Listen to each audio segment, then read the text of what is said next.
The United Nations head of peace operations says the parties to the conflict in southern Lebanon have an obligation to respect the safety and security of the UN peacekeepers operational in that area. While Interim Force in Lebanon, or UNIFIL, was first deployed to patrol Lebanon's southern border with Israel in 1978, its mandate was amended in 2006, allowing peacekeepers to help the Lebanese army keep the area free of weapons or armed personnel other than those operated by the government and the UN. However, Hezbollah effectively controls southern Lebanon. It is a force far superior to the official army. But with Israel's ground incursion there, the role of UNIFIL peacekeepers have been brought into question, particularly in an environment where there's no peace to keep.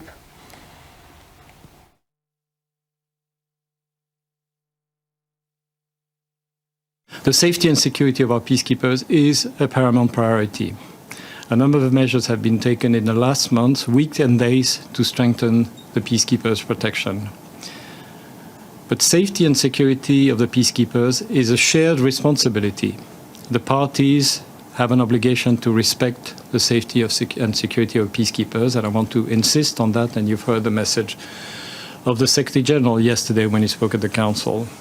Now, obviously, the current situation limits the ability of the peacekeepers to implement their mandated task, but whenever and wherever possible, they keep doing just that, liaising with the parties, because as you know, UNIFIL is a channel, it's actually the only channel of communication between the parties.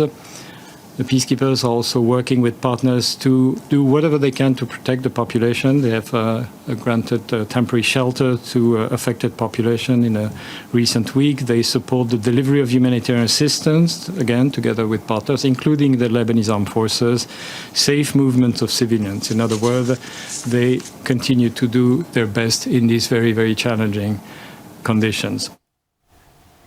All right, SABC News correspondent Sherwin Bryce-Pease was at the briefing. He joins us live now from the UN headquarters in New York. Sherwin, welcome. What else did the Under-Secretary General for Peace Operations say at that briefing that concluded, of course, just a short while ago? Well, I think the broad takeaway here, Mfundo, is that there is yet another peacekeeping operation in the world that is operating in an environment where there is no peace to keep. And this is a big issue that is confronting the 10,050 blue helmets that are positioned in that demarcation area south of the Litani River, about 29 kilometers from the Israeli-Lebanon border, what is colloquially known as the blue line, the buffer zone that the UN established in the aftermath of the 2006 Israeli war with Lebanon, with Hezbollah in particular, but of course going back as far back as to 1978 in the first Israeli-Lebanese war, after an attack by Palestinian militants on Tel Aviv while they were based in Lebanon. So this is the third iteration when we talk about this ground incursion. This is the third war between the two countries, essentially, with, of course, proxy group Hezbollah, fighting the Israelis in the main. Lacroix saying quite a few things here. They continue to do their best to fulfill the Security Council mandate under very difficult conditions. He appreciated the political support that emanated from that meeting in the Security Council yesterday, which we talked about vis-a-vis the Iran strike on Israel and, of course, the ground incursion into Lebanon. Peacekeepers feel duty-bound to their mandate and duty-bound to the people of Lebanon. Team UNIFIL, he referred to them as Team UNIFIL, remains united and committed. They're constantly reviewing their contingency plans. Parties have a responsibility to ensure the safety of peacekeepers.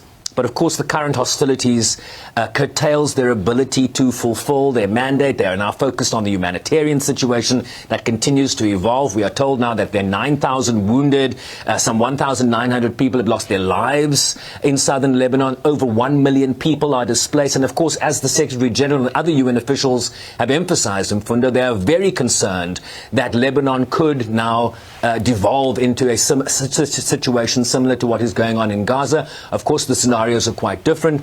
Gaza has deteriorated over the last year, and the big concern now is what role these peacekeepers can play in ensuring that southern Lebanon does not devolve into a situation that is currently facing Palestinians in Gaza. And then any developments, though, on a push for a ceasefire between Hezbollah and Israel?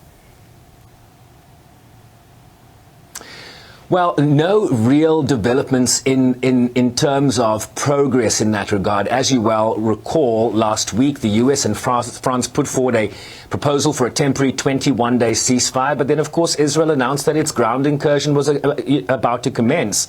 And so key to that future, any cessation of hostilities agreement that might be in the offing in the future will be a key element of that is going to be the strengthening of the Lebanese army, right? Not Hezbollah, which is a much superior force right now, but a superior Lebanese army that is going to help the Blue Helmets in terms of fortifying that buffer zone south of the Litani River to the Blue Line, which separates Israel from Lebanon. The Lebanese ambassador said yesterday in the Security Council that they are working to strengthen the Lebanese army in southern Lebanon, and that really is very much a key piece of any future ceasefire puzzle. The Lebanese ambassador told the council yesterday that they are opening enlistments of some 1,500 new soldiers to strengthen the army in that area that can then assist the Blue Helmets, the 10,000 force Blue Helmets, in monitoring, that area free of weapons in terms of the Security Council resolution. But the point here needs to be made that the UN peacekeeping force is not an offensive force.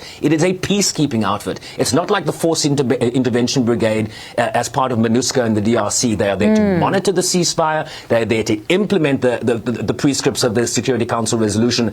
But they're not a fighting force that is going to engage the IDF as it advances north of its border. Why is there no push for perhaps some sort of a fighting type of defense mechanism or a grouping that would fight like what we've seen with MONUSCO?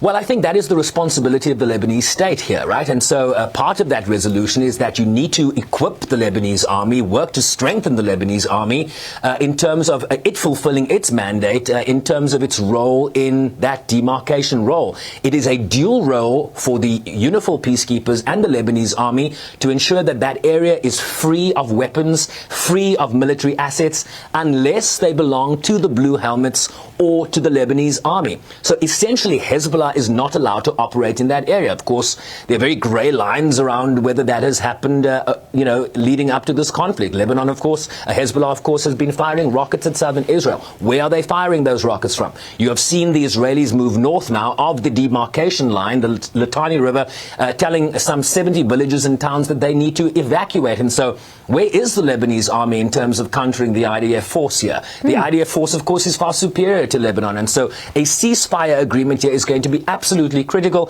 And you saw indications from the Lebanese ambassador yesterday saying they recognize that they need to strengthen their army, and hopefully that will, meet the Israeli needs here in terms of greater security across that blue line with Lebanon.